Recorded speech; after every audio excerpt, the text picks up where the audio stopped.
சண்டேஸ்வர நாயனாருடைய வரலாறு இன்னைக்கு நம்ம பார்க்கலாம். அவர் வந்துட்டு அந்தணர்கள் வாழக்கூடிய ஒரு ஊர்ல யக்ஞதத்தன் பவித்ரை அப்படின்ற தம்பதியாருக்கு பிறந்தவர் தான். இவருக்கு முன் ஜென்மத்துல சிவபெருமான் மேல பற்று இருந்ததுனால ஒரு 5 வயசுல இருந்தே சிவபெருமான் மேல பயங்கர பற்றோட இருந்திருக்காரு. சின்ன வயசு குழந்தைங்களுக்கெல்லாம் கடவுள் மேல பற்றா இருக்கணும் அப்படின்னு தெரியாது இல்லையா? ஆனா இவருக்கு அந்த ஒரு பற்று இருந்திருக்கு பயங்கரமா.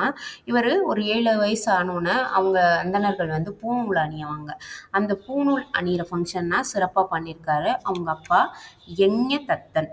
இவர் வந்துட்டு சின்ன வயசுலயே, அதாவது ஆசிரியர்கள் வந்து சொல்லிக் கொடுக்கும்போது அவங்க சொல்றதுக்கு முன்னாடியே இவருக்கு நிறைய விஷயங்கள் தெரிஞ்சிருக்குமா. அந்த அளவுக்கு ஒரு நல்ல ஒரு அறிவோட இருக்கிற ஒரு பையனா இருந்திருக்காரு.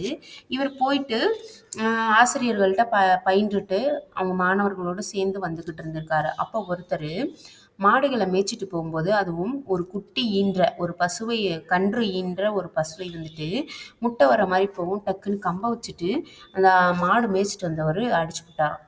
அடிச்சோன்னே இவருக்கு தாங்க முடியல, வேகமாக போயிட்டு மாட்டுடைய, அதாவது பசுவுடைய பெருமைகள் எல்லாமே அவர்கிட்ட எடுத்து சொல்லிட்டு, நீங்கள் முதல்ல வீட்டுக்கு போங்க, நானே மேய்ச்சிக்கிறேன் அப்படின்னு சொல்லிட்டு அவ்வளவு மாடுகளையுமே இவரே டெய்லி மேய்ச்சிக்கிட்டு இருந்திருக்காரு. பால் பீச்சையில் மட்டும் கொண்டு போய் அந்த உரிமையாளர்கள்ட்ட கொண்டு போய் கொடுப்பாராம். நல்ல நல்ல உணவுகள் கொடுத்து வந்திருக்காரு. நல்ல பசுமையான புல்லாக இருக்கட்டும், நல்ல தண்ணி கொடுத்து நல்ல ரொம்ப ஒரு அருமையாக வளர்த்துட்டு வந்திருக்காரு. அப்போ பார்த்தீங்கன்னா இந்த பசுக்கள் வந்து பயங்கரமாக பாலும் கறந்துக்கிட்டு இருந்திருக்கு. ஏன்னா நல்ல சாப்பாடு சாப்பிட்றதுனால.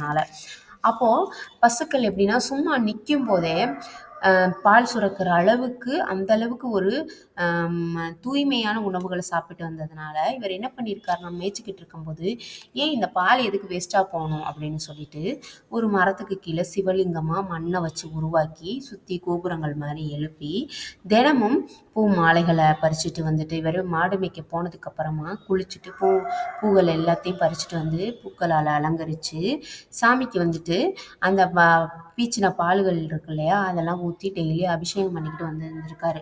ஆனால் இப்படி பண்ணதை வந்துட்டு ஊர் மக்கள்லாம் போயிட்டு அவங்க அப்பா கிட்ட சொல்லி கொடுத்துட்டாங்க. உங்கள் பையன் பார்க்குற வேலையை பாருங்கள், பாலை ஃபுல்லாக பிச்சு கீழே ஊற்றிக்கிட்டு இருக்கான் அப்படின்னு போய் சொல்லி கொடுத்துட்டாங்க.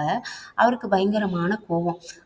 அப்போ வந்துட்டு இவர் வீட்டுக்கு போகணுன்னு கூட கேட்காம இவர் என்ன பண்ணுறாரு அப்படின்னு பார்க்குறதுக்காக இவர் காட்டுக்கு மாடு மேய்க்க போவார் இல்லையா, அப்போ இவரும் போயிட்டு ஒரு மரத்துக்கு மேலே ஏறி உட்காந்துக்கிட்டு தெரியாமல் உட்காந்து பார்த்துக்கிட்டு இருந்திருக்காரு. அதே மாதிரி குளிச்சுட்டு இவர் பூக்களை எடுத்துகிட்டு வந்து சுத்தமான அந்த பாலையும் ஊற்றி அபிஷேகம் பண்ணி இந்த பூக்களையும் வச்சுருந்துருக்காரு. ஆனால் அவருக்கு மரத்துலேருந்து பார்க்கும்போது ஏதோ கீழே மண்ணில் கீழே பாலை ஊற்றுற மாதிரியே தெரிஞ்சிருக்கு.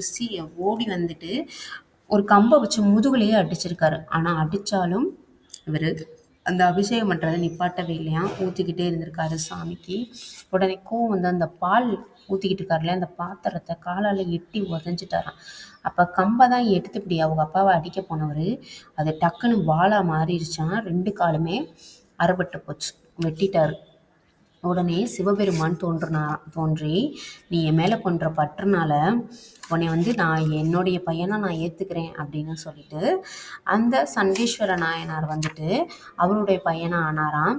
இன்னொன்று வந்துட்டு அவங்க அப்பா வந்து கால் வந்து அறுபட்டாரு இல்லையா, அவரையும் சரியாக்கி அவரையும் அவருடைய சுற்றத்தார்களையும் வந்துட்டு நீங்கள் என்னுடைய திருவடிக்கு வந்துடலாம் அப்படின்னு சொல்லிட்டு சிவலோகத்துக்கும் அழைத்து சென்றாரு அப்படின்னு சொல்லியிருக்காங்க.